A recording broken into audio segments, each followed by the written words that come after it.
অসমীয়া দবদবনি নচলিব অসমীয়া গুণ্ডাগিৰি নচলিব অসমীয়া গুণ্ডাগিৰি নচলিব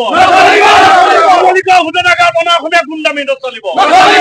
ঘটনাটো মানে মই লাঞ্চৰ পিছত যেতিয়া ঘৰৰ পৰা লাঞ্চটো কৰি আহিছিলো তেতিয়া কমলেশ কুমাৰ নামৰ এজন ছুপাৰভাইজাৰে মোক ক'লে যে কেবুল এডাল আছে এডাল লে কৰি দিয়া বুলি পেনেললৈকে। তাৰপৰা মই কৰিব যাওঁতে মই অলপ মাথাত দুখ পাইছিলো চাইডতে, ত' মই সেইকাৰণে মোৰ লগৰজনক পঠিয়ালো। লগৰজনক পঠিয়াওঁতে বেলেগ এজন ছুপাৰভাইজাৰে এই কমলেশক ফোন কৰি লগাই দিলে যে মই কাম কৰা নাই, ফোনত কথা পাতি আছো, এনেকে মিছাকে লগাই দিলে। এতিয়া মই তেখেতক ক'লো যে কিবা যদি কমপ্লেইন আছে RCMক কোৱাগে, তুমি কমলেশ ছাৰক কেলে ফোন কৰিছা। এতিয়া সেইটো কথা মই অলপ তাক টানকে কওঁতে সি কমলেশ ছাৰক ক'লে যে এই ল'ৰাটোৱে মোক গালি পাৰিছে আমুক তামুক এনেকা কওঁতে কমলেশ ছাৰে মোক গোটেই জাতিটোক লৈ মা ভন্টি দেউতাক লৈ পুৰা গোৱাল গালি পাৰিছে আৰু মাৰিবলৈও আহিছে। চোকা অস্ত্ৰ বিচাৰিছিলে মোক মাৰিবলৈ, এইটো টাইমত নাপালে, কিন্তু পোৱা হলে হয়তো মোক মাৰি দিলে হয়। কিন্তু মাৰিবলৈ তেওঁ পুৰা 100% চেষ্টা কৰিছিলে। তাত দুজন তিনিজনে ৰখাই মেলি তেওঁক ৰখাইছে আৰু বহুত বেয়াকে গৈছে। জাতিটোক লৈ হওক, আমাৰ স্থানীয় মানুহখিনিক লৈ হওক, মোৰ মা দেউতা ভাইটি পাৰ্চনেলকে মোক গালি পাৰিছে, সেইটো কাৰণে মোৰ বেছি অলপ বেয়া লাগিছে। কামৰ ক্ষেত্ৰত গালি পাৰিলেও কেছ নাছিলে। দীপাংকৰ দাস। কোন কোম্পানী আছে?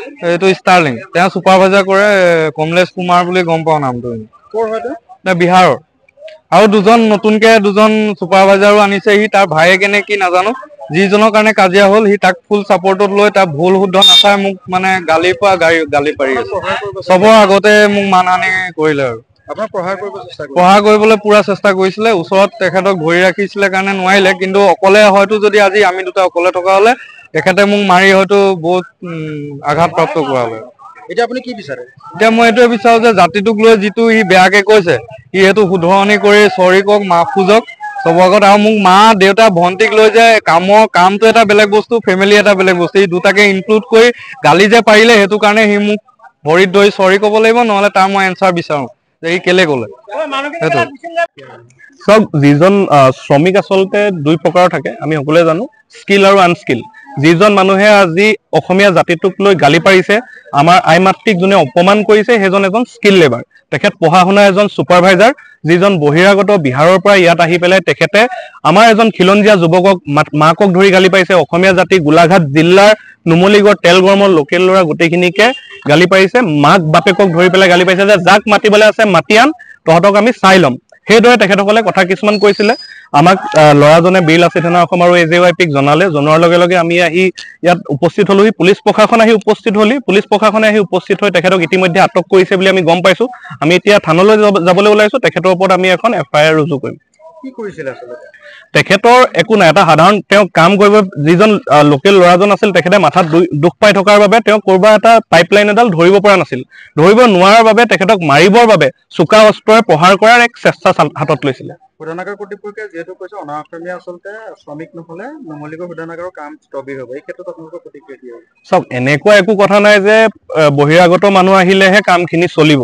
তেখেতসকলক সোনকালে লাগে, সোনকালে কাম কৰাৰ বাবে তেখেতসকলে সেই মন্তব্য কৰিছে। যদিও আমি এটা কথা কওঁ যে যোগ্য মানুহখিনি যেতিয়ালৈকে অসমত আছে, ইমানখিনি অসমীয়া এতিয়া বিশ্ব দৰবাৰত প্ৰতিষ্ঠা হৈ আছে, তো ইয়াত আমাৰ অসমীয়া মানুহ নাই নেকি যে তেখেতসকলে ল'ব নোৱাৰে।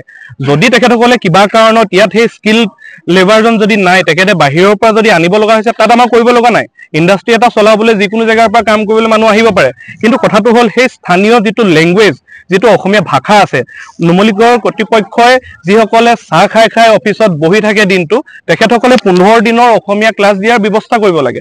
অসমীয়া ক্লাছ দিয়াৰ পিছত যোনে স্কিল লেবাৰজনে অসমীয়া ক'ব পাৰে, তাৰ পিছতহে ইয়াত তেখেতসকলে কাম কৰিব পাৰিব। সেই হিচাপে আমি কাইলৈ এখন পত্ৰ প্ৰেৰণ কৰিম। ইয়াৰ যিজন প্ৰজেক্ট মেনেজাৰ আছে, লগতে আমি MD ছাৰলৈ এখন দিম বুলি চিন্তা কৰিছো।